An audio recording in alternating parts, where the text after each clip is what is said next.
Hello नमस्कार दोस्तों। हमारी आज की कथा भगवान श्री कृष्ण के परम भक्त नरसिंह मेहता जी की है। आज हम आपको नरसिंह मेहता जी के जीवन में घटित दो ऐसी घटनाओं को सुनाएंगे जिसे सुनकर आप विश्वास नहीं करोगे कि भगवान भक्त के लिए इतना कुछ भी कर सकता है। यदि आपको ईश्वर पर पूर्ण विश्वास है और उनकी कृपा प्राप्त करना चाहते हैं तो इस कथा को पूरा ज़रूर सुनें। यह कथा आपको अच्छी लगे तो इसे लाइक ज़रूर करें। इस तरह की कहानियाँ सुनने के लिए हमारे चैनल को सब्सक्राइब भी करें। कथा यह है, एक बार नागरिकों ने नरसिंह जी को बेइज्जत करने के लिए कुछ तीर्थयात्रियों को नरसिंह जी के घर भेज दिया और द्वारिका के किसी सेठ के ऊपर हुंडी लिखने के लिए कहा। नरसिंह मेहता के वहाँ कोई पहचान वाला न होने पर भी सांवला सेठ कर नाम पर चिट्ठी लिखी। पहले तो नरसिंह जी ने मना करते हुए कहा कि मैं तो गरीब हूँ, मेरे पहचान का कोई सेठ नहीं जो तुम्हें द्वारिका में हुंडी दे देगा। पर जब साधु नहीं माने तो उन्होंने कागज लाकर 500 रुपये की हुंडी द्वारिका में देने के लिए लिख दी और देने वाले का नाम सांवला साह रख दिया। हम आपको बता दें कि हुंडी एक तरह से उस समय आज के डिमांड ड्राफ्ट के जैसी होती थी। इससे रास्ते में धन के चोरी होने का खतरा कम हो जाता था। जिस स्थान के लिए हुंडी लिखी होती थी उस स्थान पर जिसके नाम की हुंडी हो वह हुंडी लेने वाले को धन दे देता था। द्वारिका नगरी में पहुंचने पर संतों ने जब सब जगह पता किया लेकिन वहां भी सांवला साह नहीं मिले। सब कहने लगे कि अब यह हुंडी तुम नरसिंह लाल को ही देना। उधर नरसिंह जी ने उस धन का सामान लाकर भंडारा देना शुरू कर दिया।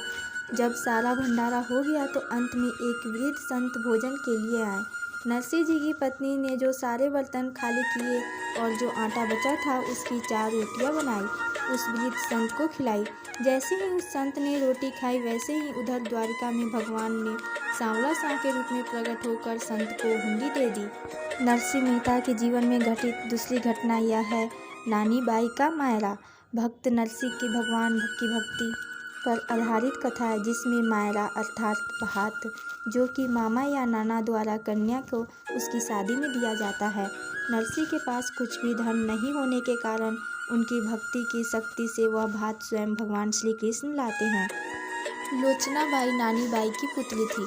नानी बाई नरसिंह जी की पुत्री थी और सुलोचना बाई का विवाह जब तय हुआ था तब नानी बाई के ससुराल वालों ने यह सोचा कि नरसिंह एक गरीब व्यक्ति है तो वह शादी के लिए भात नहीं ला पाएगा। उनको लगा कि अगर वह साधुओं की टोली को लेकर पहुँचे तो उनकी बहुत बदनामी हो जाएगी, इसलिए उन्होंने एक बहुत लंबी सूची भात के सामान की बनाई। उस सूची में करोड़ा का सामान लिख दिया गया जिससे कि नरसिंह उसे सूची को देखकर खुद ही न आए। नरसिंह जी को निमंत्रण भेजा गया, साथ ही मायरा भरने की सूची भी भेजी गई, परंतु नरसिंह जी के पास केवल एक चीज़ थी, वह थी श्री कृष्ण की भक्ति। इसलिए वे उन पर भरोसा करते हुए अपने संतों की टोली के साथ सुलोचना बाई को आशीर्वाद देने के लिए वहां पहुंच गए। उन्हें आता देख नानी बाई के ससुराल वाले भड़क गए और उनका अपमान करने लगे। अपने इस अपमान से नरसिंह जी व्यथित हो गए और रोते हुए श्री कृष्ण को याद करने लगे।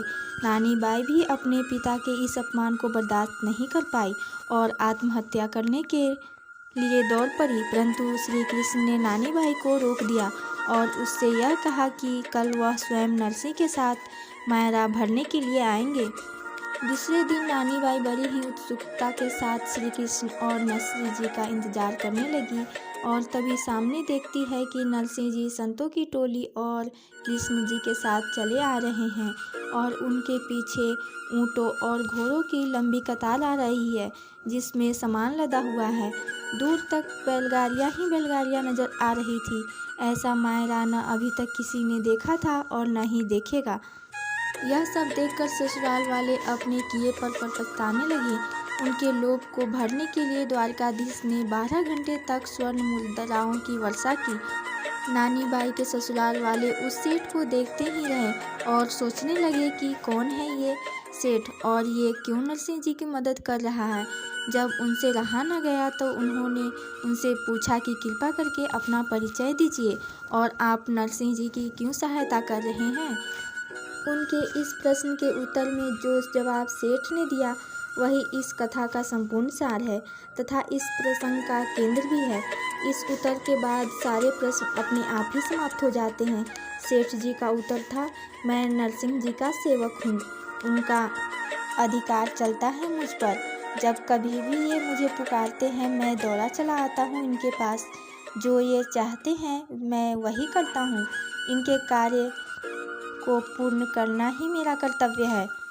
ये उत्तर सुनकर सभी हैरान रह गए और किसी के समझ में कुछ नहीं आ रहा था। बस नानी बाई ही समझती थी कि उनके पिता की भक्ति के कारण ही श्री कृष्ण उनसे बंध गए हैं और उनका दुख अब देख नहीं पा रहे हैं, इसलिए मारा भरने के लिए स्वयं ही आ गए हैं। इससे यही साबित होता है कि भगवान केवल अपने भक्तों के वश में होते हैं। यह कथा आपको कैसी लगी हमें ज़रूर बताएं। इस तरह की और भी धार्मिक और पौराणिक कथाएं सुनने के लिए हमारे चैनल को सब्सक्राइब जरूर करें।